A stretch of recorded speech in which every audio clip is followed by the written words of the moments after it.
এটা কি কোনো জিন্দিগি হলো ভাইয়া?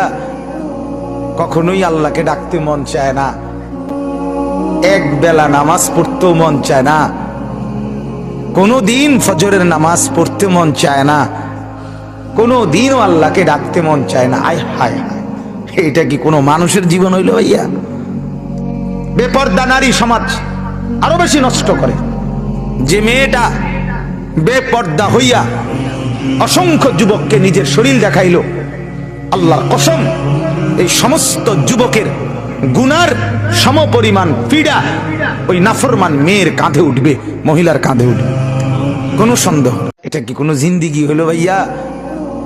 কখনোই আল্লাহকে ডাকতে মন চায় না, এক বেলা নামাজ পড়তেও মন চায় না, কোনো দিন ফজরের নামাজ পড়তে মন চায় না, কোনো দিনও আল্লাহকে ডাকতে মন চায় না। আয় হায় হায়, এটা কি কোনো মানুষ?